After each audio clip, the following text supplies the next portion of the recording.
Jadi kajian hikam itu jadi berat kalau antum pikir-pikirkan. Tapi kalau antum pakai rasa, saya rasain dulu, itu nanti ketemu. Ya. Hebatnya Allah, apa itu? Ia membuat atau dia menghalangimu atau dia menciptakan tabir antara engkau dan dia, bima laisa bimaujudin ma'. Sedangkan hijab itu sendiri tidak ada pada dia. Hijab itu ada pada kamu, gitu maksudnya. Allah itu tidak pernah terhalang. Yang terhalang siapa? Hamba. Allah itu tidak pernah jauh. Yang merasa jauh hamba. Allah tidak pernah jauh. Yang merasa jauh hamba. Ini diingat ya. Dekatnya Allah Subhanahu wa taala kepada kita lebih dekat dari yang kita bayangkan. Maka disebutkan lebih dekat dari urat nadi. Itu ungkapan yang menunjukkan bahwa dia aqrab ilaina mimma alimna. Dia lebih dekat kepada kita daripada yang kita tahu. Inna lananzur ila Allahi bi basaril imani wal iqan. Kita memandang kepada Allah dengan pandangan iman dan yakin. Maka kita enggak perlu dalil. Jadi orang yang minta dalil, bukti, berarti dia kurang percaya kepada Allah. Nastadillu bihi 'alal khalq.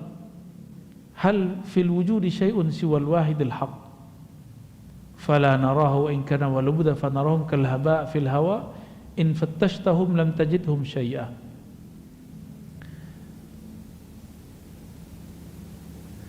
Masa makhluk dijadikan bukti adanya khalik? Nah, ini versi ahli tasawuf. Ya.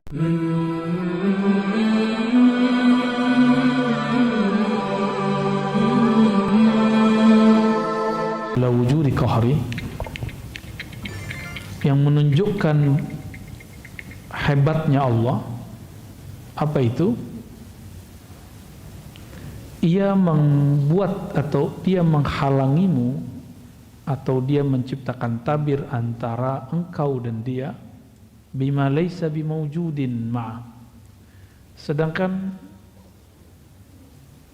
hijab itu sendiri tidak ada pada dia. Hijab itu ada pada kamu, gitu maksudnya. Allah itu tidak pernah terhalang. Yang terhalang siapa? Hamba.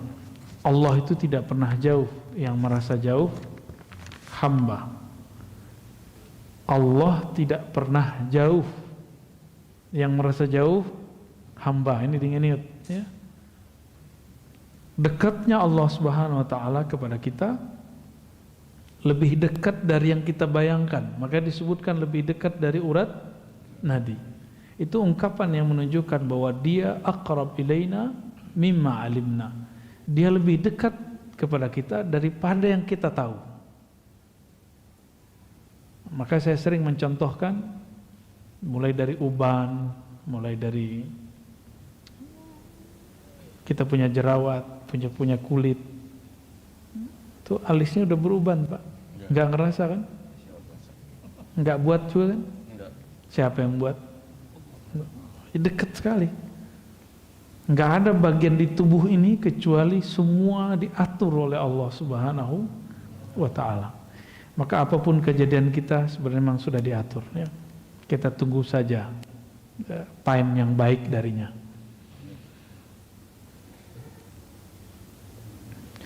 Sebelum Allah menciptakan alam, Allah gimana? Sendiri ya? Allah sendiri? Sekarang berdua apa sendiri? Yang bilang dua musyrik. Ya. Bahkan alam ini, kita ini pancaran objek dari kunnya. Kun itu keluar daripada kudrah dan iradah. Ya, masih ingat ya? Jadi Allah ketika berkehendak, maka kehendaknya keluar kalam kun. Jadi kita ini kun. Qudrah iradah itu sifat Allah. Efek dari kun itu namanya fi'il Allah, perbuatan Allah. Maka kita ini perbuatan Allah. Jadi sedekat apa kita kepada Allah? Sedekat perbuatan kepada yang berbuat. Ya, pusing dah ya. Ini masuk ke bab ma'rifat ya. Jadi emang bahasanya begini. Maka Imam Ibnu Ayyad ya, Ibnu Abbad di sini menukil ayat kullu syai'in halikun illa wajha. Segala sesuatu itu pasti binasa kecuali wajah Allah Subhanahu wa taala. Wajah Allah itu, nah ini bukan tauhid yang versi luar sana. Istilahnya sama, maknanya berbeda. Wajah Allah pada zatnya, jadi wajah itu artinya menghadap. Apabila Allah menghadap ke wajahnya disebut uluhiyah. Jadi apa yang ada pada zatnya? Keesaan. Allah Maha Esa. Lalu wajah Allah pada makhluknya itu namanya ciptaan. Maka ciptaan ini yang tidak menghadap kepada Allah, dia akan binasa. Walaupun sekarang dia misalnya jadi orang hebat, tapi jika dia tidak berhadap kepada Allah, dia akan hancur. Kullu syai'in halikun illa wajha. Segala sesuatu akan binasa kecuali wajahnya. Boleh diartikan yang menghadap kepadanya. Kita sholat, tapi kalbu kita nggak connect kepada Allah, itu sholat habis nanti. Gitu maksudnya ya. Ketika kita sedekah lalu tidak menganggap sedekah ini hartamu ya Allah, rezeki darimu, maka aku kembalikan kepada hambamu, itu langsung dia kekal. Sederhana ya? Sederhana penjabarannya. Apalagi zikir. Bapak zikir pengen sakti atau ingin mendekat kepada yang maha sakti? Kalau ingin mendekat langsung dia kekal. Berarti zikirnya dihadapkan kepada wajahnya, wajah rububiyahnya. Jadi rububiyah itu adalah menghadapnya makhluk kepada sang khalik. Itu disebut wajah rububiyah. Ya, maka makhluk yang menghadapkan hatinya kepada Allah, menghadapkan ruhnya kepada Allah, Allah akan kekalkan dia dengan nikmat surga, khalidina fiha. Ya, di dalam Sahih Bukhari itu, Sahih Muslim juga ada sebuah riwayat Nabi pernah bersyair dengan syair-syairnya orang-orang dahulu. Jadi Nabi ini suka bersyair. Jadi kalau orang sekarang berdendang lah. Kata beliau, asdaqu baitin qalatis syu'ara. Bait-bait syair yang bagus, yang terbaik, yang dikalamkan syu'ara, itu kalam Labid. Apa kata Labid? Ala kullu syai' ma khalallahu batil. Ketahuilah segala sesuatu selain Allah itu batil. Ketahuilah segala sesuatu selain Allah itu batil. Maka niat kita benar apa enggak? Kalau emang karena Allah, dikekalkan oleh Allah Subhanahu wa ta'ala. Ala kullu syai'in ma khalallahu batil. Ketahuilah segala sesuatu selain Allah batil. Ini diartikan oleh Imam Ibn Arabi dengan wahdatul wujud. Dan banyak ulama salah faham di situ. Karena tidak semua ulama itu mengalami pengalaman ruhani. Seperti Ibnu Taimiyah, dia mengatakan Ibn Arabi itu sesat karena mengatakan bahwa Allah bersatu dengan alam. Ya, itu keliru. Ibn Arabi nggak ngomong gitu. Ibn Arabi ngomong wujud yang hakiki cuma wujud Allah. Wujud hakiki itu wujud yang mana dia ada dengan dirinya sendiri. Kita lahir aja dilahirin, ya enggak? Allah enggak. lam yalid walam yulad. Ala kullu syai'in ma khalallahu batil. Ya. Segala sesuatu selain Allah batil, maka di mana saja, apa saja yang di dalamnya tidak ada nama Allah, dia batil. Kita ngaji begini niatnya karena Allah, langsung sia-sia. Batil artinya sia-sia, doi, ya, langsung sia-sia. Jadi semoga Allah luruskan niat kita semua. Amin. Termasuk niat saya juga ya.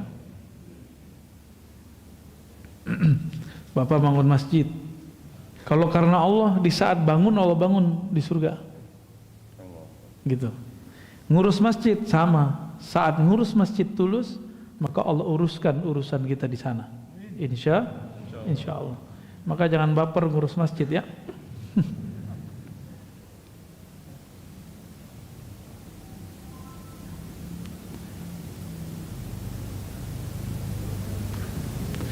Imam Abul Hasan Syazili pernah ngomong begini, inna lananzur ilallahi bi basaril imani wal iqan. Kita memandang kepada Allah dengan pandangan iman dan yakin, maka kita nggak perlu dalil. Jadi orang yang minta dalil, bukti, berarti dia kurang percaya kepada Allah. Nastadillu bihi alal khalq, hal fil wujudi syai'un siwal wahidil haqq, fala narahu in kana walubda fanarahum kal haba' fil hawa in fattashtahum lam tajidhum syai'a.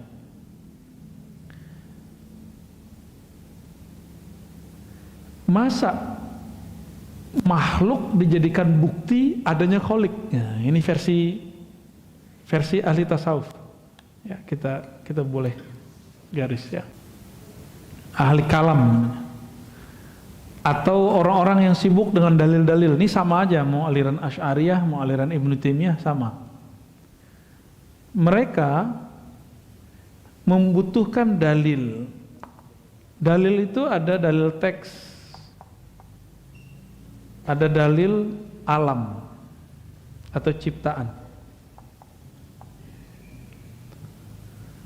Mana dalil ada Allah? Qul huwallahu ahad. Itu teks. Ayat sekian, nomor sekian. Lalu ada orang berdalil dengan ciptaan. Apa bukti ada Allah? Apa bukti ada Allah? Ada ciptaan. Nah, ini versi mutakal. Jadi dia kemudian mengatakan karena ada ciptaan berarti ada Allah yang mencipta. Versi siapa? Oke. Kalau ahlul azwaq atau orang ihsan, ahli ihsan, nggak begitu. Allah lah dalil bahwa dirinya ada, bukan alam. Apa dalil Allah ada? Allah itu sendiri. Apa bukti madu itu enak? Cobain aja sih. Gitu. Nggak perlu pakai dalil gula, gitu, nggak perlu. Apa bukti bahwa air apa? Senangnya apa? Air kelapa. Air kelapa menyegarkan. Coba minum sendiri. Nggak perlu pakai misalnya perbandingan. Nah, orang-orang ini ahli kalam dia butuh analog. Maka dia menganalogkan di sini. Buat teori-teori. Disebut kias. Buat kias-kias di sini. Dan Allah memang mengajarkannya, membolehkannya. Ya, boleh kita berdalil dengan qiyas. Allah kan nyuruh. Gitu. Law kana fihima apa? Seandainya di dalam pada langit dan bumi itu ada lebih dari satu Tuhan atau ada dua Tuhan, maka dia akan rusak misalnya gitu. Nah, ini bentuk-bentuk silogisme yang Allah buat di Quran. Jadi apa bukti Allah ada? Ya Allah itu sendiri. Nggak perlu pakai. Nah, kita mau misalnya bapak-bapak ini mau ngelamar seseorang, nanya ini orang baik nggak sih? Karena kita nggak dekat sama dia, nggak menyaksikan, kita minta tolong orang bercerita. Berarti kita cari dalil. Kalau udah ketemu orang ini gimana? Nggak perlu nanya orang lagi, ya bener nggak?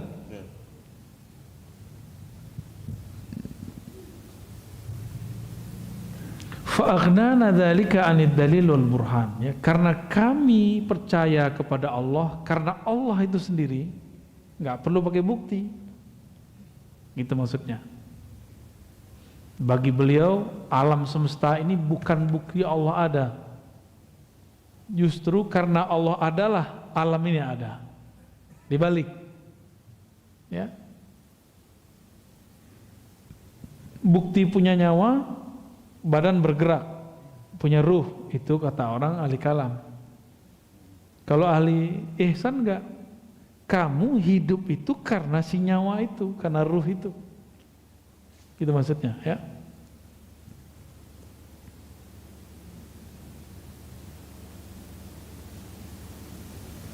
Wa qala aidan radhiyallahu ta'ala anhu, قوي عليه الشهود مرة فسألته ويستر ذلك عني فقيل لو سألته ما سأله موسى كليمه وعيسى روحه ومحمد صفيه صلى الله عليه وسلم لم يفعل لكن سأله أن يقويك فسألته فقواني.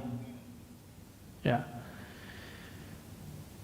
Imam Ibnu Athaillah ini pernah mengalami ihsan. Apa arti ihsan? Merasa memandang Allah. Lalu dia berdoa, ya Allah, aku tidak kuat, maka tutuplah, hijablah aku dari melihat ini. Maka ada yang berkata,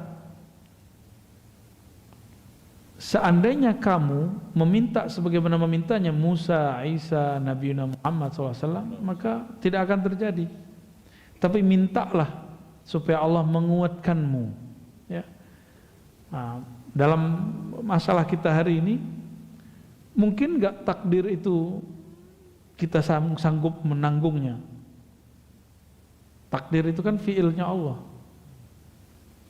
Jawabannya, minta saja supaya kamu sanggup gitu. Ya.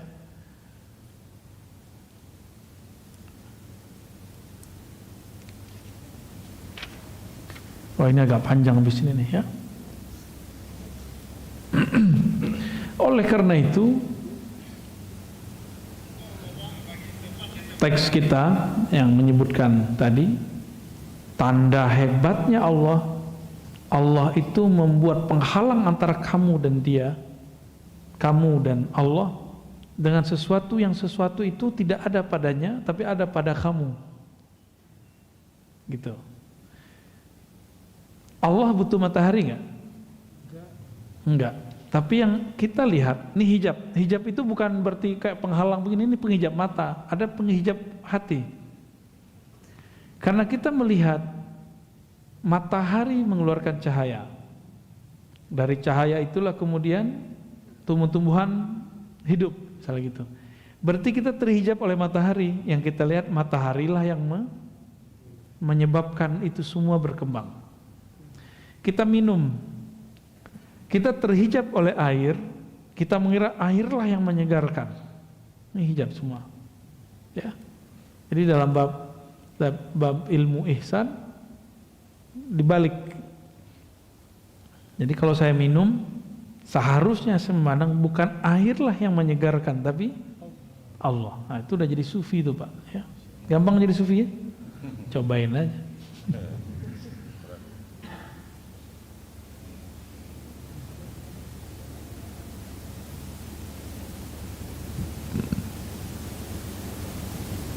Nah, maka ada ungkapan Ibn Arabi, man syahidal khalqa la fi'la lahum faqad faz. Siapa yang menyaksikan makhluk tapi tidak menyaksikan perbuatan makhluk, tapi yang dia saksikan perbuatan Allah, faqad faz. Orang ini beruntung. Wa man syahidahum, siapa yang menyaksikan mereka, la hayata lahum, mereka tidak punya hidup kecuali hidup dari Allah. Faqad jaz, dia sudah lolos. Lolos kemana? Lolos fana dalam sifat Allah. Sedangkan yang pertama fana dalam fiil Allah. Wa man syahidahum 'ainal 'adami faqad wasal. Siapa yang menyaksikan bahwa alam ini sebenarnya hanya bayang-bayang semata atau hanya pancaran Allah saja, tidak ada hakikatnya kecuali Allah lah yang memberikannya hakikat. Faqat wasal, Dia telah wusul kepada Allah Subhanahu wa taala. Maka wusul itu bukan Bapak ini tiba-tiba terbang ke alam mana, bukan. Wusul itu kesadaran kepada Allah. Maka wusul bertingkat. Ada wusul kepada nama Allah. Ada wusul kepada perbuatan Allah. Ada wusul kepada sifat-sifat Allah. Ada wusul kepada zat Allah. Nah, wusul kepada zat Allah itu coba Nabi Muhammad SAW. Dan nanti kalau kita beruntung ketemu Al-Imam Al-Mahdi ya. Semoga Pak ya. Mau ngapain lagi ngaji begini kalau nggak bukan itu ya. Semua Nabi mengingatkan kaumnya kedatangan Dajjal. Maka pewaris-pewaris Nabi mesti menceritakan persoalan Dajjal itu dan Imam Mahdi. Makanya semenjak pandemi saya mulai bercerita banyak tentang Dajjal dan ya, ini perintah dari Rasulullah langsung ya.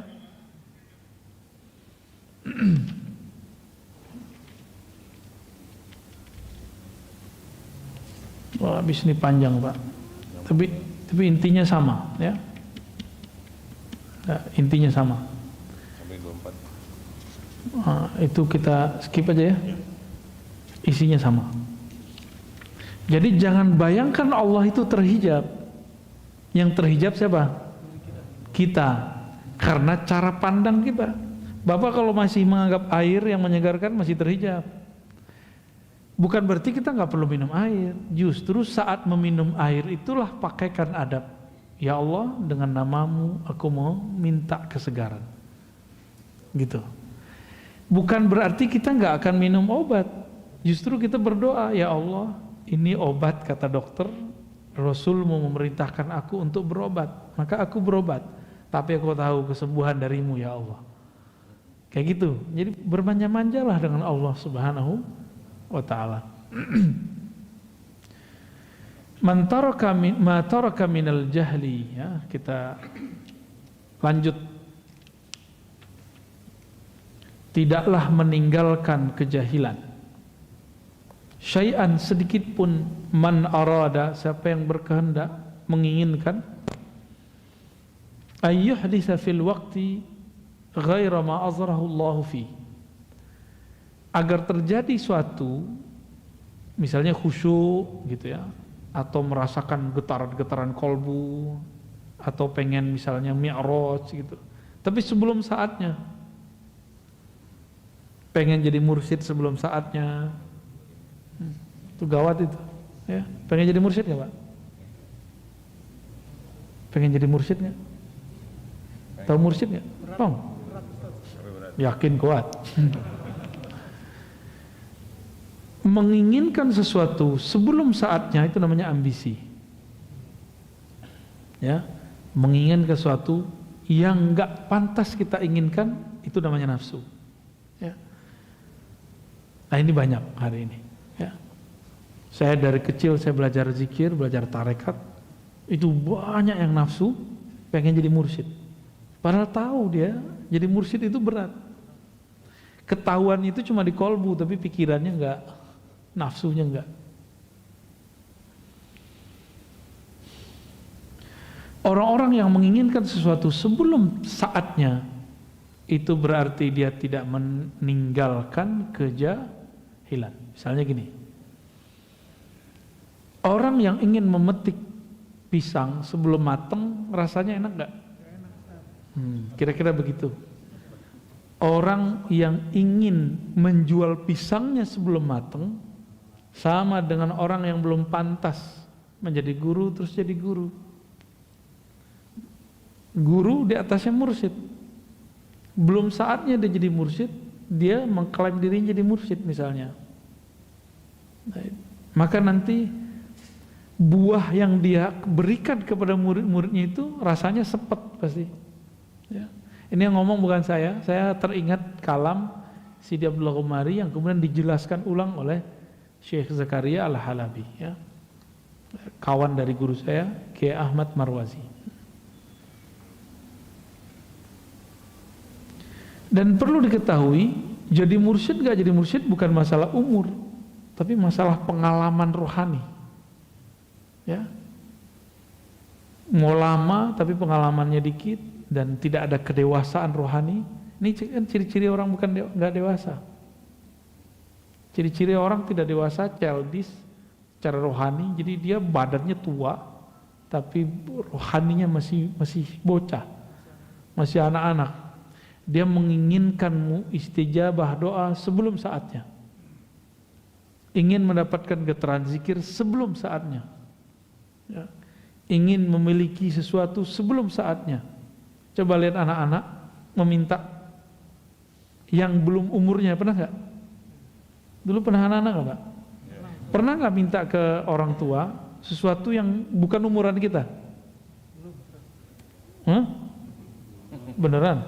Antum waktu kecil ingat nggak? Minta sesuatu itu bukan umuran kita seharusnya. Oh, takut galak orang tuanya. Kalau saya sering dulu minta sesuatu yang sebenarnya itu belum umur saya minta. Nah, tapi dikasih tahu ini belum, ini tuh orang gede, kita paham.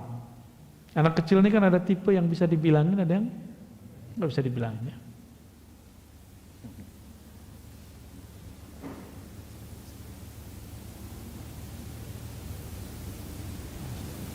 Nah, ini banyak kali ini ya, orang-orang nggak sabar, ya, nggak sabar dengan kondisinya. Yang pengen menikah sebelum saatnya, pengen punya anak sebelum dikasih, akhirnya jadi ya, yang belum dapat anak ya sudahlah, berarti memang antum belum jatah dapat anak, udah selesai itu, ya. Sederhana sekali. Hikmah yang ke-18. Berapa di situ? 25. Di kitab saya 18 ya. Yang panjang tadi digabung. Ihalatukal a'mala ala wujudil faragh min ru'unatin nafs. Ya. 26 di situ ya. Ciri-ciri orang, kalau bahasa Jawanya apa? Goblok. Kalau bahasa sini apa? Bodoh. Jahil. Ya, PA. Wah, itu bahasa ente tuh. Cum. Ihalatukal a'mal ala wujudil faragh min ru'unatin nafs. Engkau menunda-nunda satu amal padahal ada waktu yang luang. Itu ciri-ciri ru'unat an-nafs. Kekacauan, kebodohan, kalau bahasa kasar itu kegoblokan. Ya, an-nafs, jiwa. Tanda, kalau bahasa saya, ini tanda jiwamu labil gitu. Waktu kosong malah dia biarkan. Nanti ketika sibuk berandai-andai. Coba kalau luang, dikasihlah luang WFH. Bener? Tapi sama aja.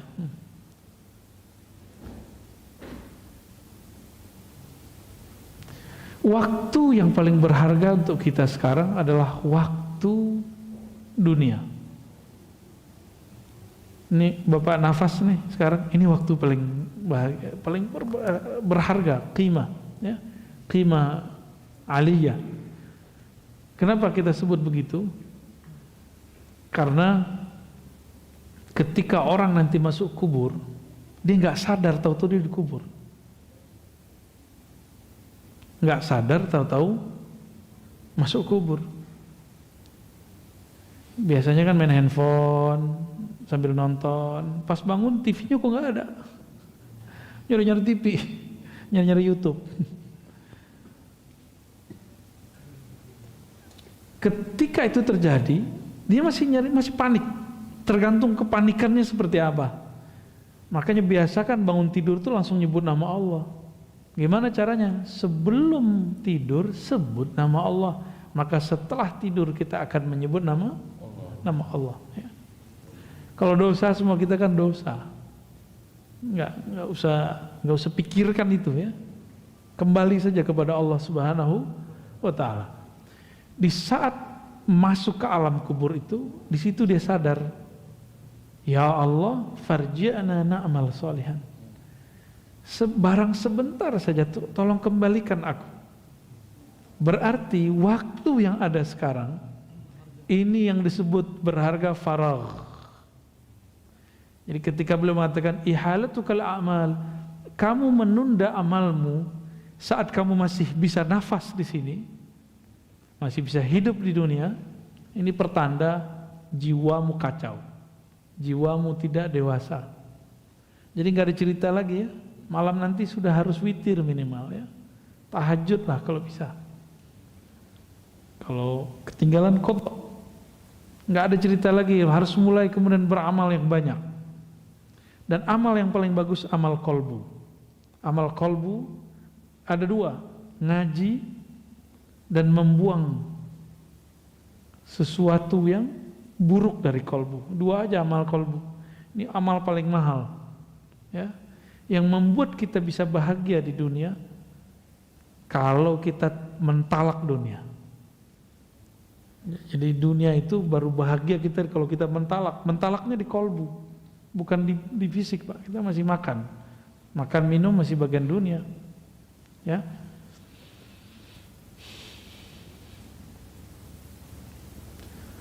Maka orang-orang yang melalaikan masa-masa di dunia ini, itulah orang yang paling kacau jiwanya, ya, paling labil jiwanya.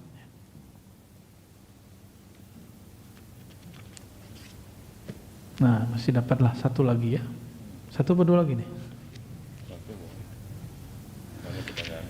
La tatlub minhu ay yukhrijaka min halatin liyasta'milaka fima siwa. Falau aradaka lista'malaka min ghairi ikhraj. Ini orang ngeluh, ya Allah, kapan saya khusyuk? Pernah gitu enggak? Ya Allah, kapan? Banyak kan kapannya? Benar? Nah, apa jawaban Ibnu Thailah? Nih, kamu pahami. La tatlub minhu. Jangan kamu minta darinya kapan dia akan memindahkanmu dari satu hal ke hal yang lain. Karena jika dia mau, belum kamu mau, kau sudah pindah. Gitu. Itu maksudnya. Sebelum engkau mau, Allah akan pindahkan dirimu. Falau aradaka lasta'malaka min ikhraj, tanpa perlu kemudian terjadi ujian-ujian berat. Ya. Wali-wali Allah ini kan misterius.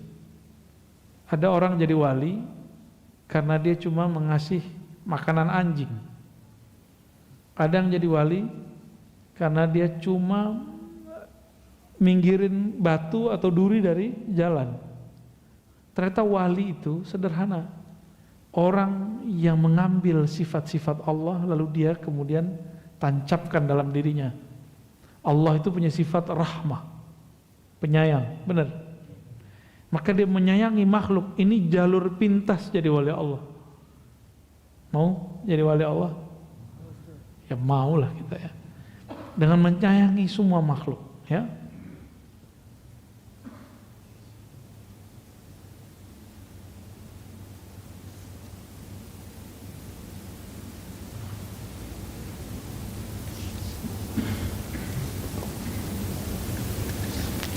Jadi kalau ada orang pengen zuhud terus dia berhenti kerja, itu bukan zuhud. Ya.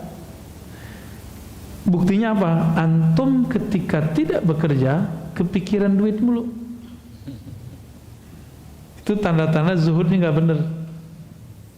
Ciri-ciri orang zuhudnya benar, dia udah nggak mikirin duit. Duit datang cari dia. Dia nggak nyari duit, duit nyari dia. Akhirnya tidak ada kemudian gangguan dalam dirinya masalah rezeki. Itu baru zuhud. Ya, gimana? Itu nggak berat kalau pakai hati, tapi kalau pakai ini berat. Jadi kajian hikam itu jadi berat kalau antum pikir-pikirkan. Tapi kalau antum pakai rasa, saya rasain dulu, itu nanti ketemu. Ya. Saya dulu berpikir kapan saya bisa baca kitab ya. Memikirkan itu bikin stres. Akhirnya Allah takdirkan kita ketemu guru-guru hebat, lalu saya mampu baca kitab, berkah mereka. Tanpa saya kepikiran ini.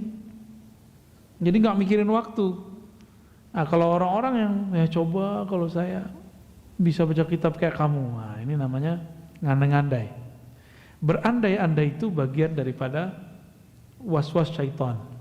Ini hati-hati nih ya. Dapat banyak Pak, kita dikit-dikit aja. Ma aradat himmatu salik an taqifa indama kushifa laha illa wa nadathu hawatiful haqiqah alladhi tatlub amamak. Tidaklah berkehendak keinginannya salik, himmahnya salik untuk berdiam, tawakuf namanya. Udah jadi bahasa orang Betawi ya, tawakuf pengajian. Tawakupan. Tuh. Ente habis tawakupan ya. Tidaklah seorang salik berkehendak untuk diam tawakuf ketika mengalami suatu kasyaf. Dia puas dengan pengalaman ruhaninya itu, melainkan nanti akan ada sir berkata, yang kamu cari masih jauh di depan, bukan itu yang kau cari gitu. Jadi kalau orang mengalami khusyuk bisa nangis, belum Pak, masih ada lagi di atasnya. Bapak ngerasa sholat nih kayak di hadapan Allah, belum, masih ada lagi makom di atasnya. Apalagi apa yang antum paling ingat-ingat ketika sholat, paling enak, bahagia, masih ada lagi di atasnya ya, gitu maksudnya. Jadi yang kamu cari itu bukan bahagia, tapi sumber bahagia. Yang diperlukan Allah itu dari kamu, bukan Allah nggak memerlukan apa-apa juga ya. Yang Allah kemudian mau ambil dari kamu itu bukan khusyuknya, tapi usaha untuk memperoleh khusyuknya, itu yang Allah ambil ntar ya. Emang khusyuk gampang ya? Gampang Pak? Nggak susah? Gampang nggak susah sama Pak. Apa maknanya di sini? Dunia kerohanian ini akan selalu ada guidance dari Allah. Ini gurunya kan nggak ngomong nih, tapi di hatinya dia bicara. Hatinya yang bicara. Ini yang disebutkan dalam hadis istafti qalbak. Mintalah fatwa ke dalam kolbumu, ini beliau mengajarkan itu ya. Dalam kitab Khatmul Aulia disebut dengan muhadatsah khidriyah, dialog khidriyah, itu maknanya ya.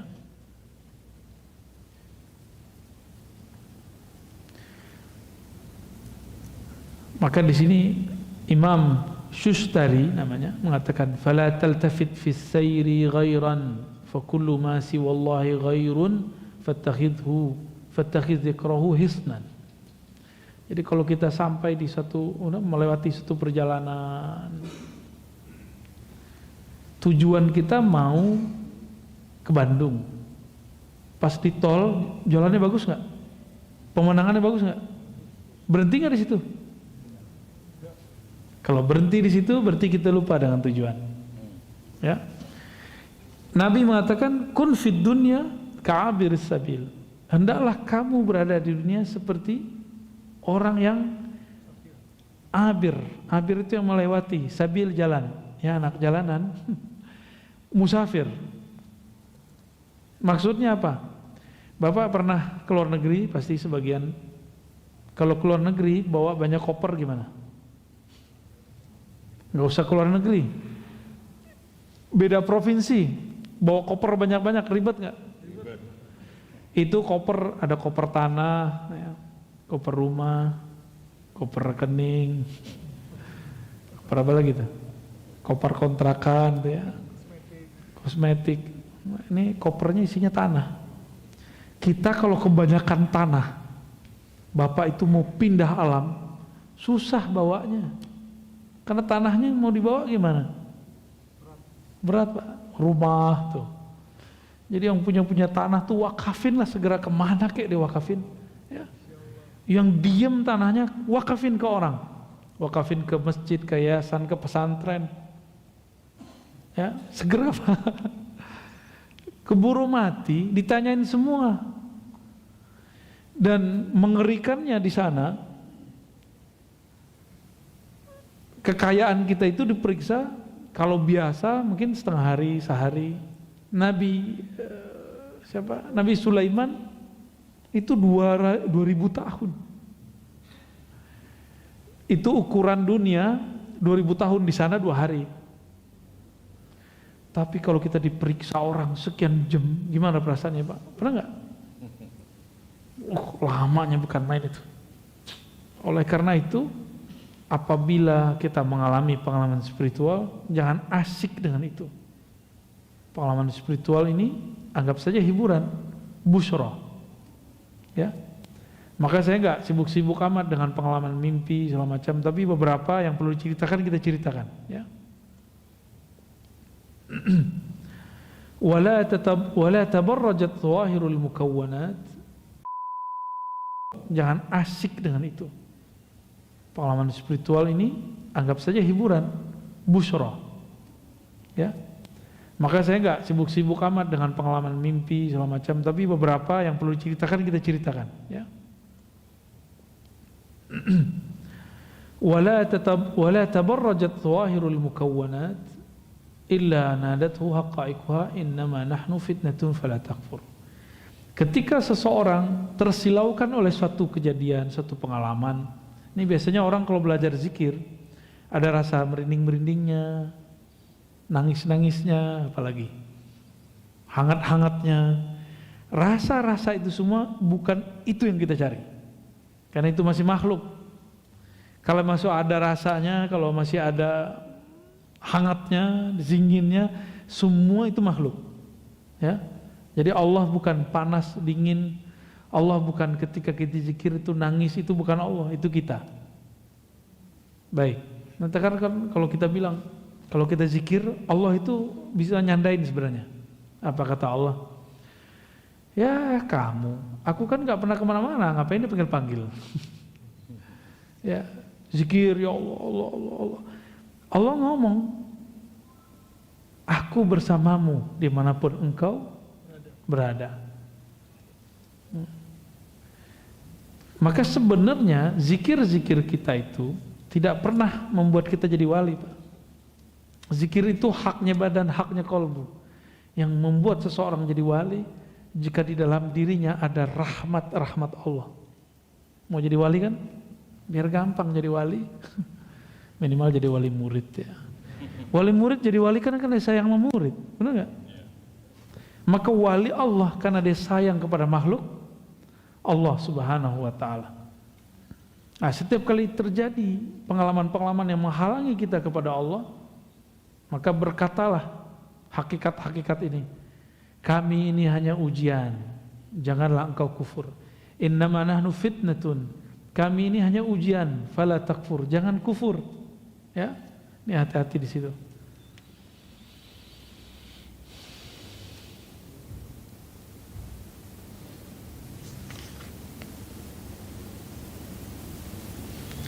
Ya. Orang ketika dia belajar ilmu kerohanian, di kolbunya belum dibersihkan, Pak. Misalnya perasaan pinter. Nah, hati-hati ya. Perasaan merasa suci. Terus antum belajar zikir, ini belum dibenerin. Nanti zikirnya nambah, merasa sok sucinya nambah. Bahaya nggak tuh? Kita belum sembuh dari penyakit sombong. Tambah ilmu, tambah sombong nggak? Tambah sombong.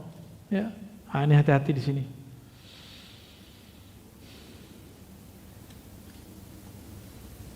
Oleh karena itu, imam-imam kita mengatakan al-i'rad 'anil nas wa zuhdi fid dunya fa aqim ma'allahi bil muraqabah wal iltimis tawbati bir ri'ayah wal istighfar bil inabah wal khudu' lil ahkam bil istiqamah. Jadi yang harus kita lakukan adalah menghindar atau berpaling dari dunia, nanti dunia yang ngejar. Nanti Bapak sampai capek sendiri ngumpulin dunianya. Ya. Dunianya ustadz apa? Ceramah ya. Nanti diubur-ubur orang terus, Pak, ntar. Ya. Jadwal, gitu. Ketika kita sudah bosan dengan semua jadwal, tambah banyak yang minta. Ya. Emang begitu. Bapak kan kalau udah, kan katanya tua pengen hidup bahagia. Masa pensiun, apanya yang pensiun? Ya, katanya nanti kalau anak-anak udah gede bisa jagain kita. Yang ada kita jagain anaknya, cucunya. Saya menyarankan nih teman-teman, nih mohon maaf ya, antum tersinggung aja ya. Kalau sayang sama orang tua, jangan susahkan orang tua dengan cucu-cucunya. Sesekali boleh, seneng.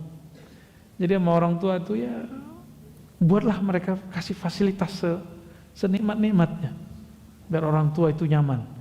Ridho orang tua kita jadi wali, Pak. Gampang tuh, ridho walidain. Ridhonya orang tua itu ridho Allah. Kalau Allah ridho, wali nggak? Ridho Allah fi ridho walidain, kan gitu ungkapannya. Uwais Al-Qarni jadi wali kenapa? Karena dia banyak wirid? Karena dia berkali-kali umroh? Enggak. Kenapa ini nggak diekspos? Kenapa sebelum pandemi? Kayaknya kalau mau jadi orang bener umroh dulu berkali-kali, ya. Yang kaya orang travel ya. Maaf ya orang travel ya. Ini nggak diekspos bahwa Uwais Al-Qarni jadi wali bukan karena dia pergi haji umroh, justru karena dia nggak jadi pergi umroh dan haji. Kenapa dia menjadi wali?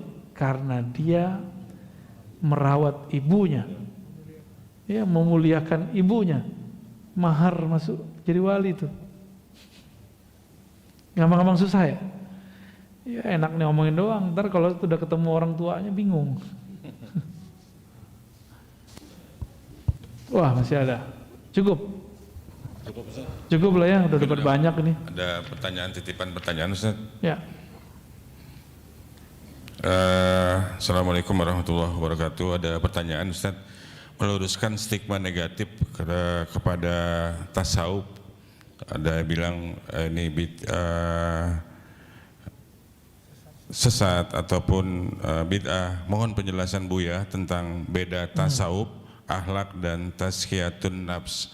Yang kedua, apakah tasawuf harus bertorikoh? Yang ketiga, torikoh itu apa? Dan torikoh dalam istilah itu ada suluk, ada baiat, ada talqim. Mohon dijelaskan Ustaz. Terima kasih. Ya. Itu borong itu Pak. 12 SKS itu. Ya. Enggak ada lagi. Udah biarin. Enggak usah pakai. Nah, perhatiin kalau gitu ya. Coba antum melukis di kepala sendiri. Tasawuf itu lingkaran besar. Oke. Tasawuf itu intinya ihsan. Fikih itu intinya Islam. Akidah itu intinya iman. Oke. Tasawuf yang besar itu untuk mendapatkan ihsan, beribadah seakan memandang Allah, merasakan kedekatan Allah, apa yang harus dilakukan? Maka ada namanya proses tazkiyah. Ya. Proses apa namanya? Tazkiyah. Proses tazkiyah ini ada kurikulumnya. Kurikulumnya disebut metode. Metode itu bahasa Arabnya torikoh. Ya, jalan, metode. Maka di situ kalau pertanyaannya apa beda tasawuf dan akhlak? Kalau sudah dibenerin tazkiyahnya ini, jiwanya, maka akhlaknya akan menjadi bagus. Jadi akhlak itu buah dari tazkiyatun nafs yang ada dalam tasawuf. Lucunya ada orang mengharamkan tasawuf tapi membuat kajian kitab tazkiyatun nafs. Benar ya? Tazkiyatun nafs itu satu bab dalam tasawuf. Gitu ya. Tazkiyatun nafs satu chapter dalam bab tasawuf. Kitab tasawuf nih, ini kitab tasawuf. Satu babnya tentang tazkiyatun nafs. Karena ada namanya jiwa amarah bisu, jiwa mulhamah, ya. Jiwa ya lawamah, mulhamah, kemudian mutmainnah. Kalau dia dibersihkan tazkiyah, maka dia akan naik ke makom atasnya, naik ujungnya nanti mutmainnah. Kalau mutmainnah tinggal naik doang. Itulah disebut mi'raj. Jadi isra'-nya jiwa dari ammarah bisu kepada mutmainnah. Mi'rajnya jiwa dari mutmainnah ke radiyah, mardiyah ke kamilah, ya. Itu kalau dikaitkan dengan Isra dan Mi'raj. Sudah bisa bedain? Tasawuf itu rumah besar, tujuannya agar mendasarkan kedekatan kepada Allah, yaitu ihsan. Di dalamnya ada satu bab namanya tazkiyatun nafs. Tazkiyatun nafs itu mempunyai metodenya lahirlah dalam thariqah. Ya. Pertanyaannya, apa beda tasawuf dan akhlak? Kalau sudah dibenerin tazkiyahnya ini, jiwanya, maka akhlaknya akan menjadi bagus. Jadi akhlak itu buah dari tazkiyatun nafs yang ada dalam tasawuf. Lucunya, ada orang mengharamkan tasawuf tapi membuat kajian kitab tazkiyatun nafs. Benar ya? Tazkiyatun nafs itu satu bab dalam tasawuf. Gitu ya? Tazkiyatun nafs satu chapter dalam bab tasawuf. Kitab tasawuf nih, ini kitab tasawuf. Satu babnya tentang tazkiyatun nafs. Karena ada namanya jiwa amarah bisu, jiwa mulhamah, ya. Jiwa ya lawamah, mulhamah, kemudian mutmainnah. Kalau dia dibersihkan tazkiyah, maka dia akan naik ke makom atasnya, naik ujungnya nanti mutmainnah. Kalau mutmainnah tinggal naik doang. Itulah disebut mi'raj. Jadi isra'-nya jiwa dari ammarah bisu kepada mutmainnah. Mi'rajnya jiwa dari mutmainnah ke radiyah, mardiyah ke kamilah, ya. Itu kalau dikaitkan dengan Isra dan Mi'raj. Sudah bisa bedain? Tasawuf itu rumah besar, tujuannya agar mendasarkan kedekatan kepada Allah, yaitu ihsan. Di dalamnya ada satu bab namanya tazkiyatun nafs. Tazkiyatun nafs itu mempunyai metodenya lahirlah dalam thariqah. Ya. Maka wajibkah berthariqah? Ma la yutimmul wajib bihi illa bih fahuwa wajib. Ya. Apabila sesuatu enggak dicapai kecuali dengannya, maka dia jadi wajib. Gitu. Jadi misalnya nih, supaya saya seger, saya harus minum, maka minumnya jadi wajib. Supaya pintar harus sekolah, maka sekolah jadi wajib. Di zaman Nabi ada sekolah nggak? Ada nyantri nggak? Ada rumah tahfiz nggak? Ada. Tapi supaya orang hafal Quran, maka perlu dibuka madrasah, ma'had, rumah tahfiz. Gitu. Ini lucunya orang yang mengharam-haramkan tasawuf.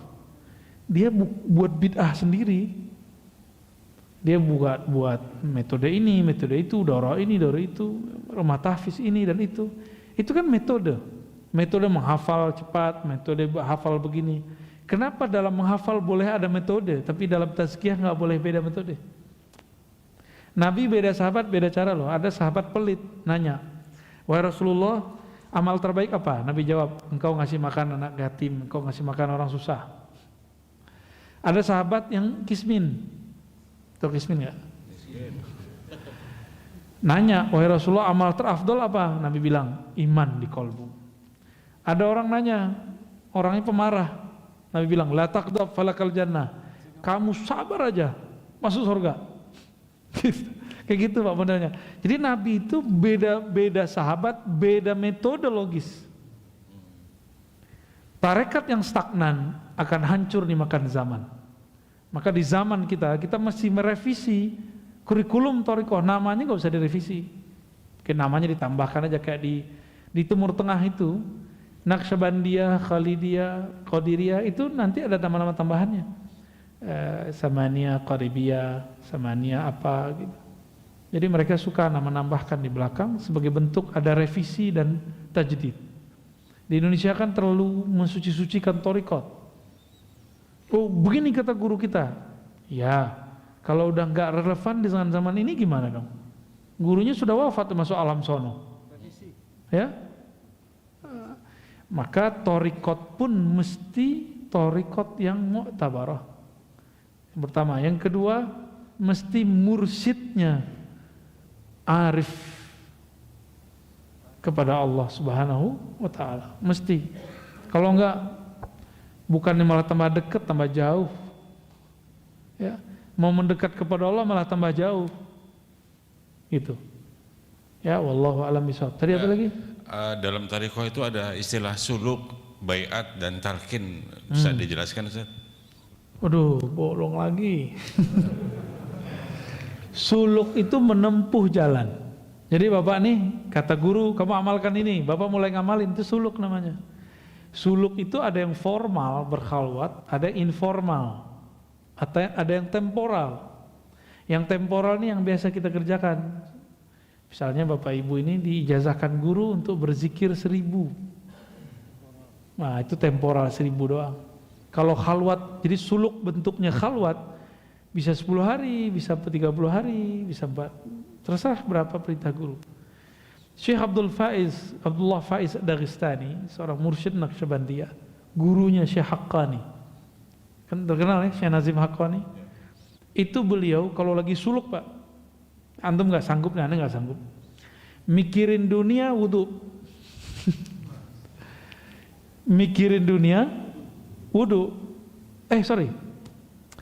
lupa kepada Allah wudu, teringat dunia mandi tobat. Ya, itu thariqah beliau tuh. Jadi Naqsyabandiyah beliau sudah beda dengan Naqsyabandiyah sebelumnya. Di Naqsyabandiyah sebelumnya mandi cukup di awal mau zikir, mau talqin zikir. Beda dengan Qadiriyah sebelumnya, udah beda-beda tuh. Syekh Abdullah Faiz kemudian meringkasnya. Gitu. Kan nggak mungkin Pak, beliau ngajarin Bapak gitu. Ada yang mau belajar thariqah sama saya, ntar saya gituin gimana? Kamu lupa kepada Allah, wudu. Ingat dunia, mandi, ya bisa mandi 50 kali sehari. Kita ini hidup di akhir zaman, insya Allah banyak rukhsah, Pak. Insya Allah banyak rukhsah. Yang penting tasdik saja kepada wali-wali Allah, ya. Nah, kitab ini kan yang nulis wali Allah, maka kita tasdik kepada isinya. Tasdik itu membenarkannya, ya. Jadi tidak ada lagi pertanyaan tasawuf ada kan di masa Rasul, ya salam. Ya. Malam tadi saya mengkaji dari Alif Lam Mim sampai berapa ayat? 3 ayat ya. Sisi tasawuf dalam surat Al-Baqarah. Setiap ayatnya ada. Tasawuf itu membahas mulai dari bab niat, taubat sampai kemudian mahabbah ridha. Jadi kalau orang nanya, khusyuk masuk di tengah-tengahnya. Adakah tasawuf di Quran? Banyak.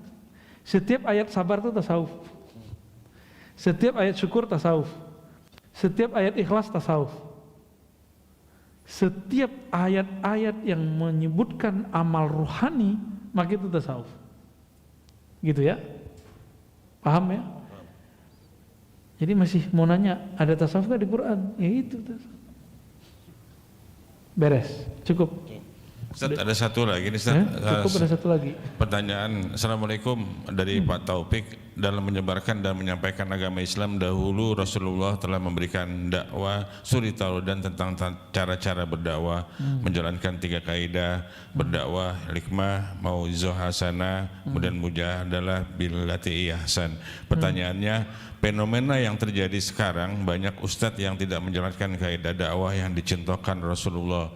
Kira-kira kenapa dan kenapa bisa terjadi? Yang kedua, hadis Bukhari mengatakan sampaikanlah walau 1 ayat, yang artinya kita semua pun juga dianjurkan untuk bisa berdakwah walau cuma menyampaikan 1 ayat. Yang pertama saya udah lupa. Fenomena yang terjadi sekarang, banyak ustadz yang tidak menjalankan kaidah dakwah. Ya, cukup. Terus yang kedua, Ustaz, hadis Bukhari tadi sampaikan walaupun 1 ayat, dianjurkan untuk bisa berdakwah walaupun cuma menyampaikan 1 ayat. Mohon tips dan ilmunya untuk bekal kita dalam belajar berdakwah walau menyampaikan 1 ayat. Sekarang mah gampang Pak, ada video dakwah, sebar video aja. Ya, dai-dai yang tidak dididik oleh gurunya, mursyidnya, maka mereka yang mendidiknya syaitan. Ya. Dai-dai yang dididik gurunya kan punya guru terus bersambung ke Rasulullah, pasti ada sifat yang mengalir ke dalam dirinya. Apa itu? Mengajar dengan mauizah hasanah. Orang ini banyak lupa bahwa dakwah itu bil urfi, wa'mur bil urfi. Ajaklah orang dengan urf. Apa arti urf? Sesuatu kebaikan yang sama-sama dipahami oleh dia, itu disebut dengan urf. Itu dia. Maka jika ada orang berdakwah dengan sesuatu yang objek dakwahnya nggak ngerti, maka dia bukan berdakwah dengan benar. Adapun kemudian yang disebut dengan wajadilhum billati hiya ahsan, itu ke ahli kitab, apalagi sesama muslim. Ini kan sesama muslim aja saling membid'ahkan. Ya, termasuk aneh. Enggak, kita udah kurang kok, jauh. Saya semenjak pandemi udah jarang banget kok. Kecuali dipancing-pancing dikit. Karena masih ada energi hot di dalamnya. Naik lagi. Kadang sih ya, kadang. Jika di kolbu itu isinya rahmat Allah, maka yang keluar pasti kasih sayang. Tapi jika di kolbunya ada kebencian, berarti selain Allah, maka dakwahnya isinya kebencian. Orang-orang yang ingin mengajak kepada Allah harus tahu dulu jalan kepada Allah, harus mengenal dulu jalan kepada Allah. Bapak mau ngajak saya ke Nikmah, Japos, nggak punya GPS, nggak pernah kesini, ketemu nggak ntar? Enggak. Ya, orang mau mengajak kenal Allah, tapi dia tidak mau menyelami nama dan sifat-sifat Allah, ya salam. Ya, nah ini perlu kita garis bawahi bahwa mudah kok jadi dai yang kolbunya bening itu. Warisi saja sifat Rasulullah Sallallahu Alaihi Wasallam. Yang kedua tadi apa? Balighu anni walau ayat. Ini hadis sahih, pemahaman orang banyak nggak sahih. Dimanfaatkan oleh kawan-kawan kita yang berdakwah sebelum mateng. Balighu anni walau ayat bukan berarti ceramah. Ya, nggak mesti ceramah kok kalau dakwah. Emang Nabi maksudnya dakwah di ceramah di situ? Enggak kan? Kalau untuk ceramah, ngajar kitab, mesti punya kemampuan-kemampuan tambahan. Tapi kalau cuma mau menegur kawan, teman, ya pakai satu ayat boleh, satu dalil boleh. Tapi Bapak duduk di tempat saya ini, terus nanya macam-macam, nggak tahu dalil gimana? Kejadianlah seperti di Bandung, ada ustadz siapa namanya, ditanya perihal yasinan, nggak bisa jawab, langsung bilang bid'ah aja. Ya.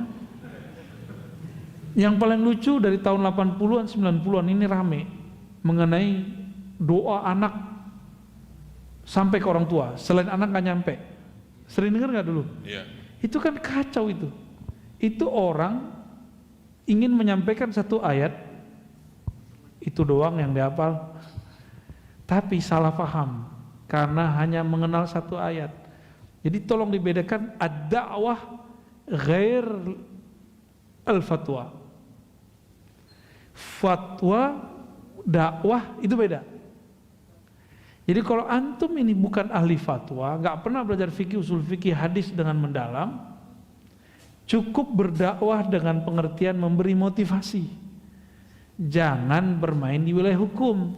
Ini baru hijrah 3 bulan lalu, sudah berani membid'ahkan ustadz yang sudah puluhan tahun bersama kitab-kitab yang gundul itu. Aneh Pak, sekarang betul-betul aneh. Baru hijrah kemarin, nggak pernah nyantri, kiai-kiai dibantah. Kalau saya yang dibantah wajar, kan saya anak filsafat katanya. Dia mau cari-cari kesalahan, tapi ya Allah ya. Saya filsafat 4 tahun, 4,5. Tapi saya ngaji hadis 15 tahun. Banyakan mana? Kalau dia ngaji hadas kali ya.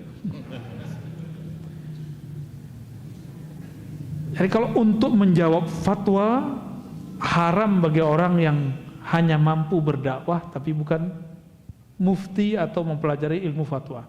Kalau saya nggak fatwa, saya cuma nukil fatwa.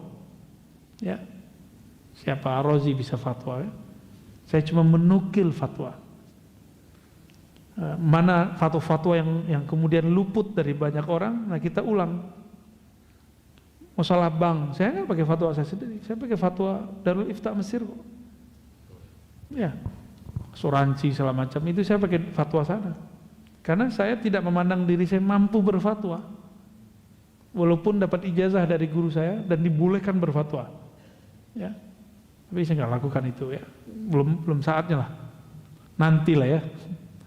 Kecuali persoalannya tidak ada di zaman dulu, ada di zaman sekarang dan belum ada yang bahas, baru kita cari dalilnya sendiri. Kira-kira begitu ya. Jadi tolong dibedakan dakwah dengan fatwa. Dakwah boleh dengan satu ayat, tapi kalau fatwa tidak boleh satu ayat. Gitu ya. Khalas.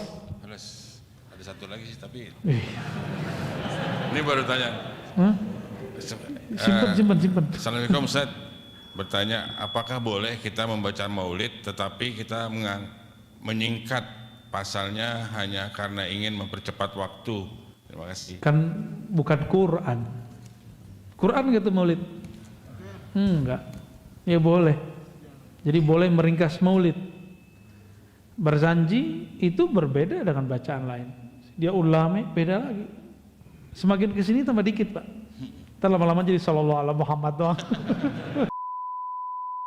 Alhamdulillah Rabbil Alamin Alladhi an'amana bini'matil iman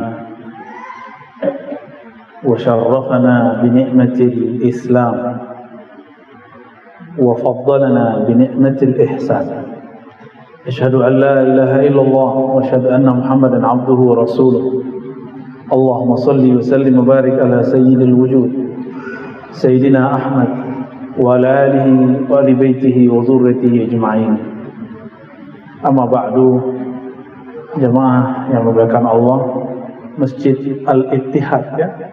Semoga masjid ini menjadi simbol bahwa jemaah dalam perbedaannya bisa bersatu. Amin ya rabbal alamin. Saya bawa kitab tapi nggak jadi saya kaji. Jadi habis sholat 2 rakaat minta petunjuk kepada Allah, saya mau ngaji apa ya Allah. Tadinya saya jajian kitabnya, ternyata ada pertanyaan beberapa waktu ini, apakah di Quran ada tasawuf gitu. Maka insya Allah kalau umur panjang kita akan membedah nilai-nilai tasawuf dalam Al-Quran. Kita mulai dari surat Al-Baqarah. Kalau Al-Fatihah sudah keseringan ya, mau lihat bahwa tasawuf itu ya dari Quran semua, nggak ada yang nggak dari Quran. Di luar Quran ini bukan tasawuf, namanya mistism atau kebatinan. Kebatinan ini kalau tidak diislamkan ya menyimpang, ya mistis orang nyebutnya. Kita mulai dari Al-Baqarah. Semoga nanti teman-teman, sahabat-sahabat semua ayatnya mungkin biasa dengar. Nanti pemahamannya ada yang kita ulik-ulik yang barangkali selama ini kurang diperhatikan, kita munculkan. Insya Allah. Sebelumnya mari kita kirimkan Al-Fatihah untuk baginda Nabi Muhammad SAW, Sayyidina Ahmad, Sayyidina Muhammad, dan Imam akhir zaman. Semoga kita nanti membersamainya, meskipun sekarang dia sedang dirahasiakan Allah. Al-Imam Al-Mahdi ya. Ini nanti akan banyak fitnah-fitnah nanti di akhir zaman, orang yang mengaku, orang yang dituduh, macam-macam ya. Kita tidak tahu masa depan, kita kirim saja salam Al-Fatihah untuk mereka, untuk beliau. Semoga dalam fitnah itu kita dapat membersamai beliau. Begitu juga kepada Sayyidina Balai bin Abil Abbas Khidir alaihi salam, Sayyidi Abdul Qadir Jilani, Sayyidi Habib Hasan, Sayyidi Muhammad Bahuri Shah Naqshbandi wa jami' sadatina al-awliya as-salihin, dan semua guru-guru kita yang meriwayatkan Al-Quran, terutama jalur Imam Asim yang diriwayatkan oleh Imam Hafiz ya. Masyayikh kita yang mengajarkan tafsir ilmu-ilmu rohani, lahum walana al-Fatihah. Bismillahirrahmanirrahim.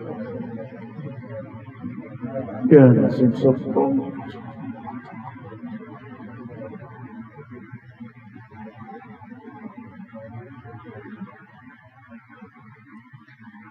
Bismillahirrahmanirrahim. A'udzu billahi minasyaitonir rajim. Bismillahirrahmanirrahim. Qala ta'ala Alif Lam Mim.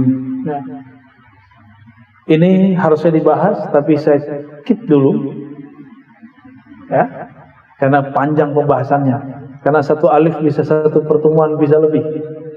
Jadi kita skip dulu ya.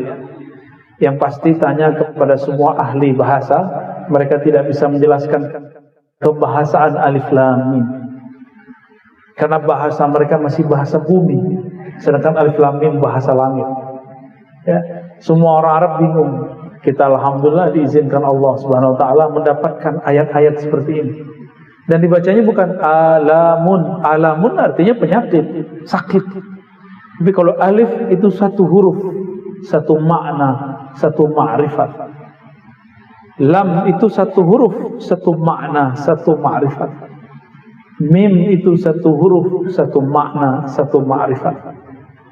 Dulu Ibnu Katsir menjelaskannya sedikit saja, tergantung yang dia dapatkan dari riwayat Imam Ibnu Majah, Imam At-Tabari, mohon maaf ya, Imam Tabari, yang kemudian Tabari juga meriwayatkan dari Imam Mujahid, Muqatil, Tawus, dan mereka semua murid daripada Ibnu Abbas radhiyallahu taala anhuma.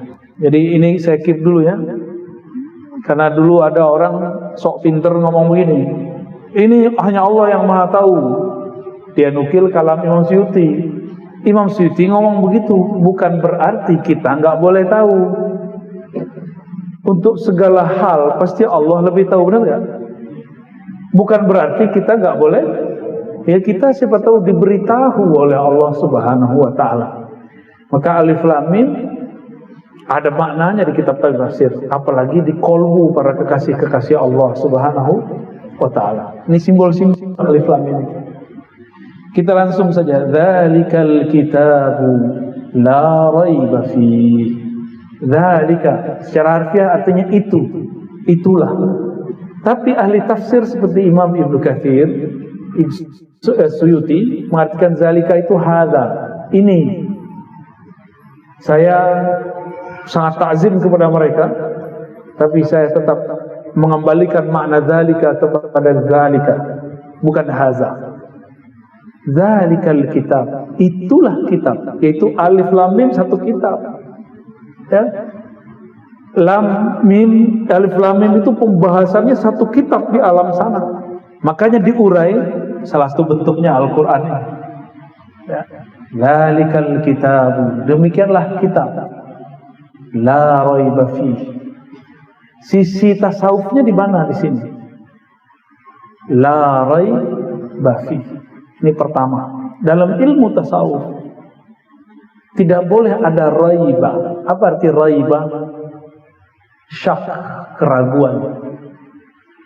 Ragu kita kepada Allah, ragu kita berguru, ragu itu dari syaitan. Ya, ragu itu sifatnya syaitan. Raiba itu penyakit di dalam kalbu. Orang yang memelihara penyakit ini suatu saat akan menjadi pengkhianat. Kalau dia seperti orang beriman, itu calon munafik. Inilah ajaib surat Al-Baqarah ayat 2 ini. Ayat pertamanya sudah menyentuh bab tasawuf. Di tasawuf nggak boleh ada raiba. Zalikal kitabu la raiba fihi. Saudara-saudara bahkan Allah, ikhwan fillah, Alkitab, kembali ke Alkitab. Alkitab itu adanya di mana? Di kertas atau di kolbu Nabi? Allah itu kalau nurunin Alkitab kemana? Dicetak dulu di bumi? Enggak, langsung turun ke kolbu Nabi. Maka ada istilahnya Kitabu Ar-Risalah, kitab risalah yang ada dalam kolbu Nabi. Itu istilah aja. Itulah yang Nabi bacakan. Ada yang Nabi katakan ini sumbernya Allah, bernama Al-Quran. Penjelasan dari beliau bernama sunnah atau hadis. Semuanya kitab. Coba diulang-ulang, diingat-ingat. Kitab Sahih Bukhari itu menceritakan siapa? Rasulullah. Rasulullah lah Alkitab yang sebenarnya. Qalbu beliau itu isinya Alkitab. Itu sisi tasawuf Pak kalau menafsir. Sayyidah Aisyah menangkap itu ketika ditanya oleh sahabat Nabi, apakah akhlak Rasulullah? Jawabannya apa? Khuluquhul Quran. Akhlaknya Quran. Quran itu Alkitab. Kalau akhlaknya Quran, yang punya akhlak apa dong? Alkitab. Maka salah satu nama Rasulullah itu Alkitab. Jadi qalbu Nabi namanya apa? Alkitab. Jadi ini boleh diartikan dzalikal kitab. Inilah kitab yang ada di qalbu Nabi. La raiba fihi. Tidak boleh ada keraguan darinya. Dari qalbu Nabi lah dibacakan. Jadinya ini satu kitab bukan? Dari mana datangnya? Dari qalbu Nabi. Maka qalbu Nabi itu sumber kitab-kitab. Paham maksudnya? Jadi kira-kira Nabi masih butuh sekolah nggak kalau begitu? Justru studi-studi S1, S2, S3 semuanya adalah tentang qalbu Nabi Sallallahu Alaihi Wasallam. Aneh orang baru LC, baru MA, terus berani bantah-bantah Al-Quran tuh aneh. Atau bantah ulama-ulama ahlul Quran. Dia nggak ngerti, dia bilang ulama yang mengerti tasawuf ini zindik. Saya sering nanya, Pak, Nabi yang di Madinah sama Nabi yang di sini sama nggak? Sama nggak? Jadi kalau kita sholawat di sini, kita sholat di Madinah sama nggak? Kitab Sahih Bukhari di Madinah sama di sini sama nggak? Sama. Maka orang yang nggak ngaji di sono ya pulang-pulang bego. Orang yang ngaji di sini kesana ya jadi orang alim. Itulah Maulana Zakaria Kandahlawi yang nulis kitab Fadilah Amal. Datang ke Madinah jadi guru. Sidi Ahmad Umari, Sidi Abdullah Umari, orang Ponja, orang pojok sono barat.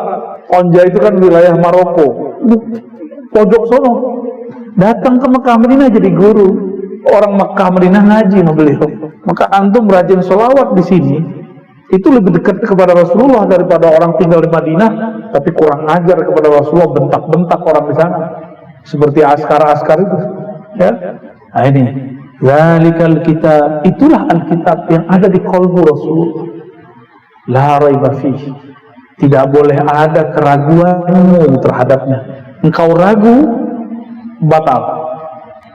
Yakin itu boleh ragu dikit kan? Ragu dikit apa namanya? Hah? Ragu dikit masih disebut yakin ya? Yakin itu bulat 100%. Masih ada ragunya. Loh, ini rawan akan terjadi syak dan khianat. Hati-hati. Harus benar hati-hati. Hudan lil muttaqin. Hudan. Apa arti huda? Petunjuk. Oke. Petunjuk dalam bahasa Arab hudan. Beda dengan dalil. Dalil kepada akal, petunjuk artinya hudan ke dalam qalbu. Tuh, balik ke qalbu lagi, Pak. Mana dalilnya? Surat At-Taghabun. Antum buka surat At-Taghabun ayat berapa tuh? Ayat 10 tuh ayat berapa tuh? Wa may yu'min billah yahdi qalbah. Ayat berapa tuh, Ustaz? Siapa yang iman percaya kepada Allah, yakin kepada Allah, qalbunya langsung yahdi, Allah kasih hidayah. Mereka inilah yang disebut kaum mahdiyin, orang yang di-guided oleh Allah. Maka Rasulullah katakan, ya, taraktu fikum, ya, bukan gitu, alaikum bisunnati wa sunnati khulafa'ir rasyidin al-mahdiyyin. Kalau aku meninggal terjadi khilaf, perselisihan di antara kalian, ikuti aku dan sunnah para sahabatku. Sahabat satu atau banyak? Maka orang yang mengatakan salaf cuma satu model, itu pendustaan terhadap salafus saleh. Ya, itu dosa besar itu. Salah satu dosa besar akan menghilangkan cahaya dari wajah orang itu, akan membuat dia emosi, akan membuat dia penuh kebencian kepada orang yang berbeda. Ya. Terus apa kata Nabi? Hendaklah kalian ikut sunnah sahabat-sahabatku, khalifah-khalifahku, pengganti-penggantiku yang mahdiyin, yang rasyid, yang dapat petunjuk, cerdas, mahdiyin, kecuali hafalannya sudah tembus ke dalam qalbu. Saya punya sahabat imam masjid juga, Pak. Ketika dia dioperasi, dokter bilang dia nggak tidur, lidahnya baca ayat Quran, matanya merem. Bismillahirrahmanirrahim. Seperti dia ngimamin. Dia kalau ngimamin pasti panjang, bisa 2 halaman, bisa 1 halaman. Ketika dioperasi yang keluar apa? Quran, berarti Qurannya sudah masuk ke dalam kalbunya. Benarlah doa beliau, ya, dia selalu berdoa, Allahumma ja'alil Quran rabi'a qalbi, jadikan Quran itu bagian dari belahan jiwaku, belahan kalbuku. Ini doanya. Dia sampai sekarang orangnya masih hidup. Sampai hari ini orangnya tulus benar. Kalau ngimamin suaranya biasa, tapi enak didengar. Kok bisa orang suaranya biasa, enak dijadiin imam? Ternyata Quran sudah di kalbunya. Ya.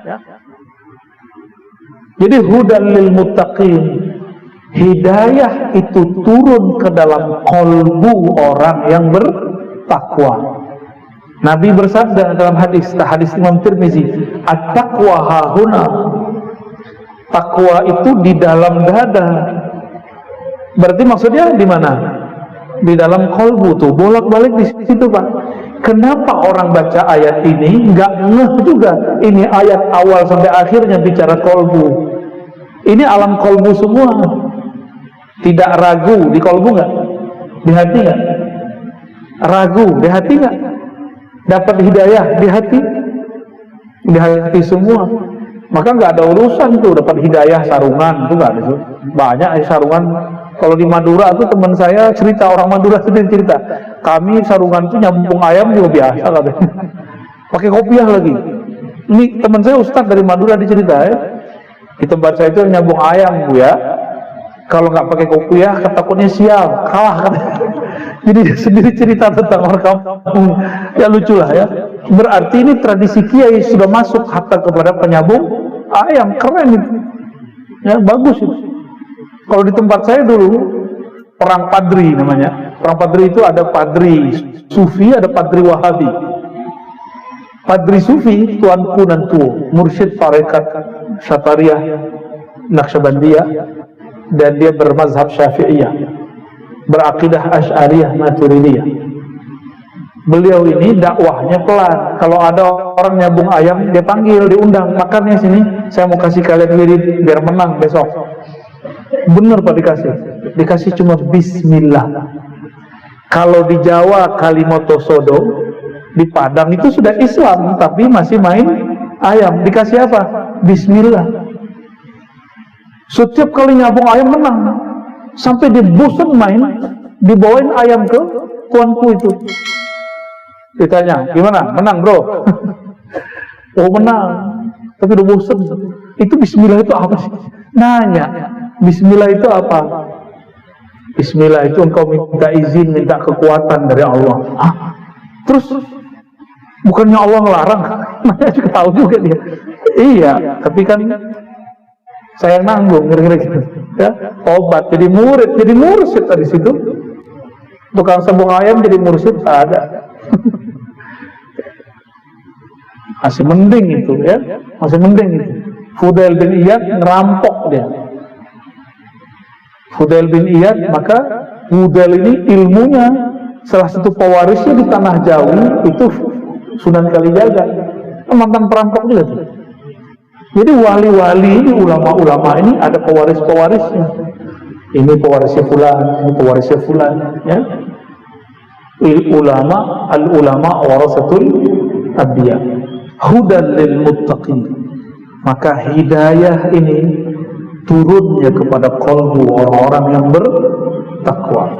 Jadi takwa itu bukan pakaian. Kalau di sekolah kan ada namanya pakaian takwa. Itu istilah ada. Yang takwa di dalam.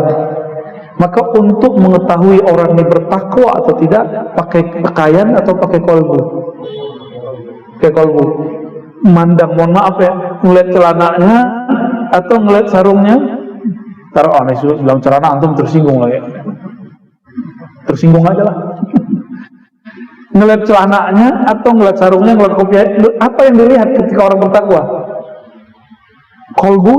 Kalbunya memancarkan apa? Wah, lebih sahih ya? Lebih bagus ya? Wah, ini aja ya. Bagus Pak Pengurus.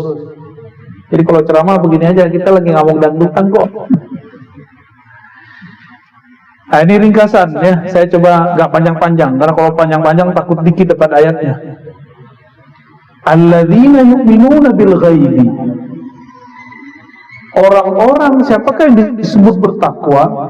Orang-orang yang percaya kepada yang gaib. Apa arti gaib? Apa beda gaib dengan batin?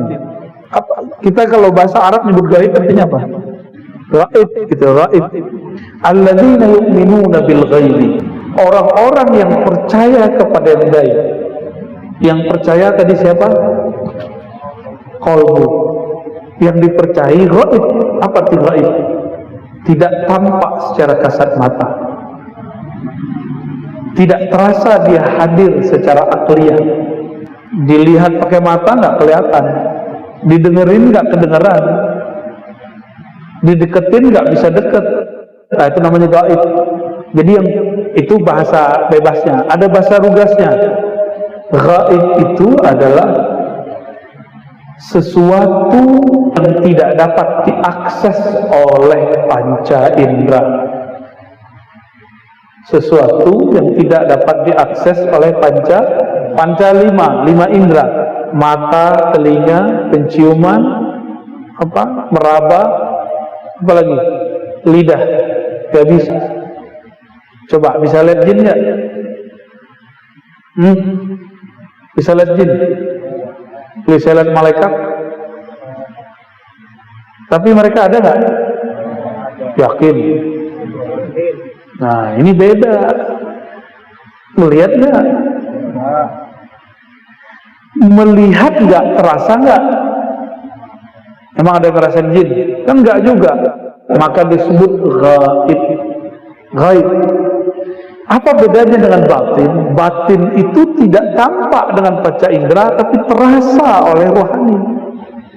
Itu batin. Lain dengan kebatinan, itu mistism. Ya, kebatinan itu meninggalkan, menentang syariat. Itu orang kebatinan. Tapi kalau batinnya sudah diislamkan, dia pasti bersyariat. Dengan batin itu tidak tampak dengan panca indera, tapi terasa oleh rohani. Itu batin. Lain dengan kebatinan, itu mistism. Ya, kebatinan itu meninggalkan, menentang syariat. Itu orang kebatinan. Tapi kalau batinnya sudah diislamkan, dia pasti bersyariat. Aman, insyaallah. Baik. Alladzina yu'minuna bil ghaibi. Orang-orang yang percaya kepada yang gaib. Yang gaib itu apa tadi? Yang tidak dapat diakses oleh panca indera. Wa yuqimuna sholata. Sisi tasawuf lagi. Dalam tasawuf enggak ada namanya melaksanakan sholat, enggak ada. Yang ada cuma yuqimun. Apa bedanya melaksanakan sholat dengan yuqimuna sholat? Yuqimun itu berarti berusaha menyempurnakan sholat, berusaha menyempurnakan sholat. Tapi bisa sempurna nggak? Enggak. Maka orang-orang yang bertakwa itu selalu minta ampun karena sholatnya merasa tidak sempurna. Kayak tadi itu pikirannya macam-macam lagi sholat. Tapi antum berusaha toh, namanya yuqimun. Maka iqamatus shalah berbeda dengan as-shalah itu sendiri. Ya. Jadi kalau kita ini mengatakan misalnya saya sholat, nah itu sebenarnya kurang bagus secara bahasa Arab, tapi bahasa Indonesia boleh. Saya sedang mengusahakan untuk menyempurnakan sholat. Bukan mendirikan juga, karena mendirikan apa yang didirikan, Pak? Mendirikan dalam bahasa Melayu benar, tapi dalam bahasa Indonesia sekarang disebut mendirikan sholat. Anak kecil kita bingung, apanya yang berdiri, Pak? Gitu, ya kan? Dalam bahasa Arab, ini coba dengerin. Aqim wajibatak. Aqim wajibatak, apa artinya? Dirikan kewajibanmu. Enggak. Usahalah menunaikan kewajibanmu. Itu artinya. Ya. Jadi aqim, aqama, iqamah itu berarti apa? Berusaha sempurnakan.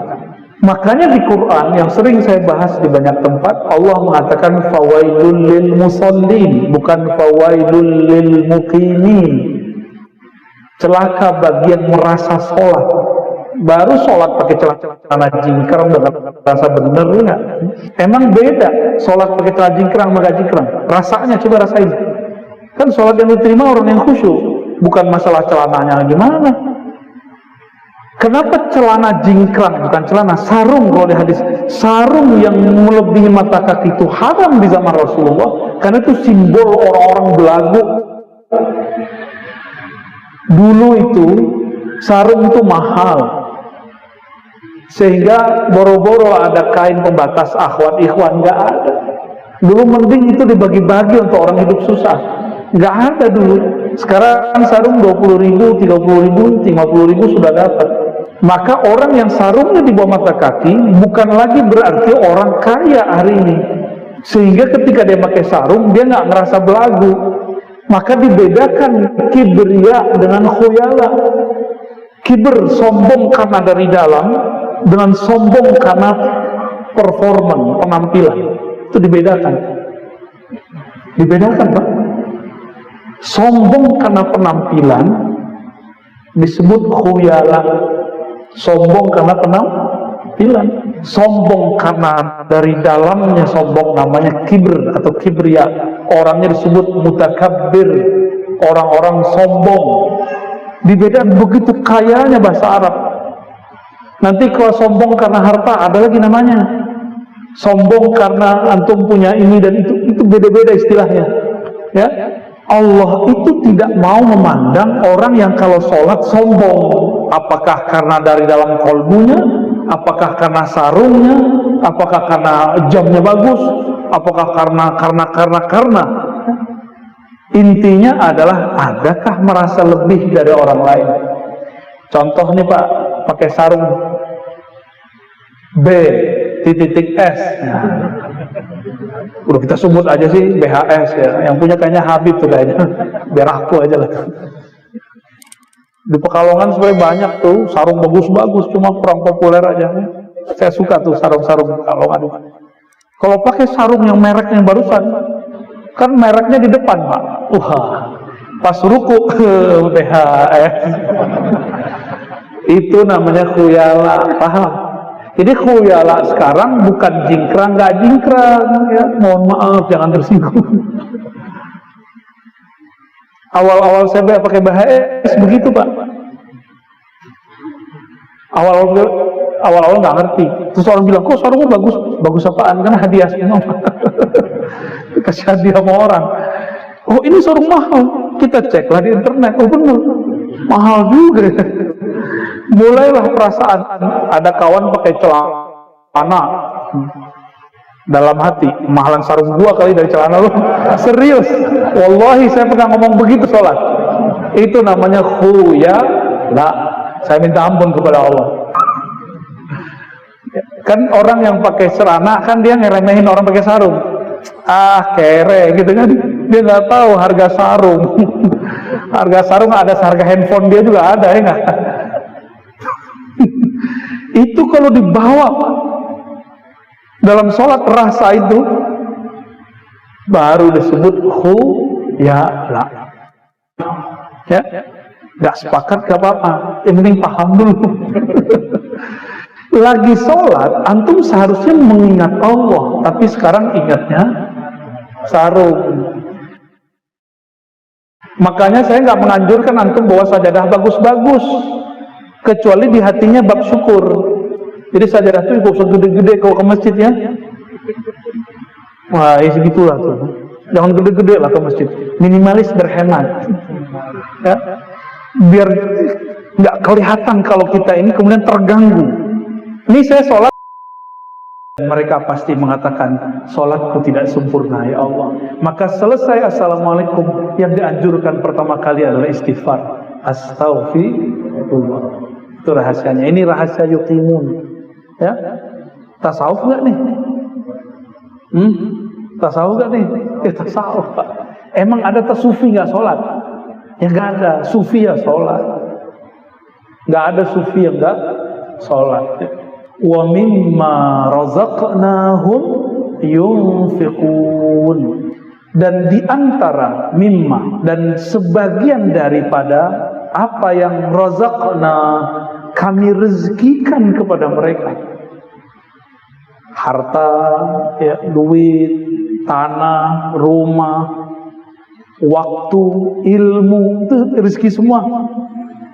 Hum yunfiqun, yang kami berikan kepada mereka, mereka nafkahkan. Infak. Infak dalam bahasa Arab artinya dibelanjakan, disalurkan. Beda dengan sedekah. Jadi infak dalam bahasa Arab lebih umum daripada sedekah dan zakat. Infak itu membelanjakan, menyalurkan, dan dia tidak mesti materi, bisa jadi materi. Jadi jika saya ngajar, saya niatkan untuk berbagi ilmu, maka saya disebut menginfakkan ilmu. Masalahnya nanti Bapak kasih saya honor, gak kasih honor, itu urusan lain, ya. Tapi ketika saya berniat, ya Allah, aku ingin menginfakkan ilmu yang Kau beri, menyampaikannya, maka disebut yunfiqun. Apalagi Bapak punya harta. Saya mau tanya, lebih mahal ilmu atau harta? Maka jangan coba-coba ukur ustadz, guru, kiai dengan hartamu, ya. Gak bisa, Pak.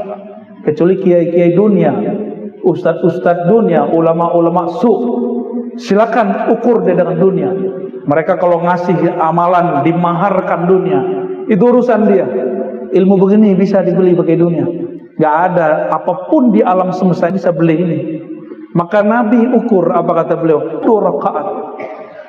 Antara azan subuh dan iqamah itu lebih afdal dari dunia isinya. Itu ibadah baru 2 rakaat. Dan Nabi mengatakan 1 bab ilmu lebih afdal daripada 1000 rakaat yang tadi. Gitu. Jadi kalau mau kasih hadiah guru, kasih aja, jangan merasa berjasa, ya.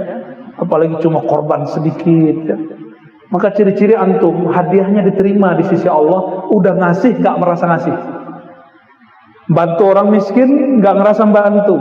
Ngasih hadiah guru, ngasih hadiah teman, tidak merasa memberi mereka.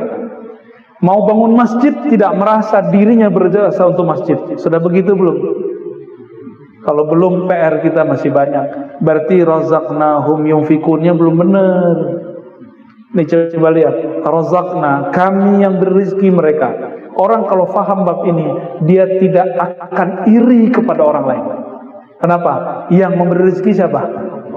Jadi ini kalau boleh diterjemahkan, di antara yang kami kirimkan rezeki untuk mereka, Allah kalau kirim lebih canggih daripada JNE.